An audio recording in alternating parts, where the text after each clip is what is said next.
significa i simbolitza el company amic Ximo Puig, un model i una referència, un símbol per a tot el nostre municipalisme. Jo parlo com a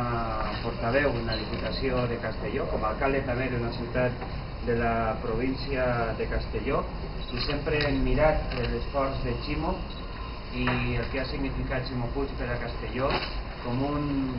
punt fonamental de referència, perquè en una província dual hi ha dos ritmes de creixement,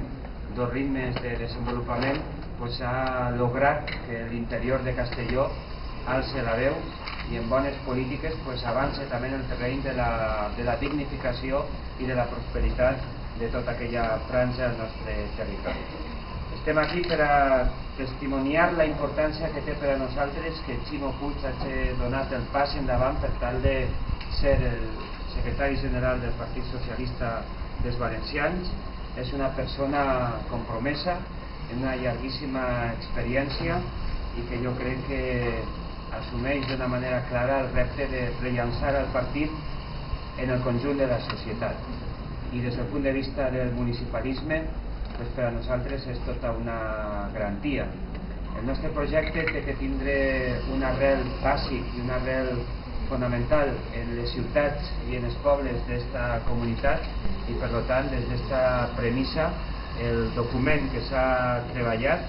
que jo crec que és un document molt realista, fet des de la innovació però també des del coneixement de la realitat, per a nosaltres és tota una garantia de que efectivament el futur del nostre país passa per les ciutats, passa per els municipis. Ja hi havia un clàssic que era Tocqueville, el que comentava que es pot construir una democràcia, un país pot construir una democràcia, però difícilment hi haurà demòcrates sense municipis. Municipis la primera trinxera de l'experiència democràtica i en aquest sentit persones en aquesta significació en el nostre país al front d'un ajuntament com és Ximo Puig per a nosaltres és una garantia de que el futur del socialisme, el nou socialisme valencià que hi representa,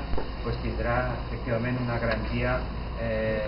d'èxit en aquest sentit. Jo per no agafar res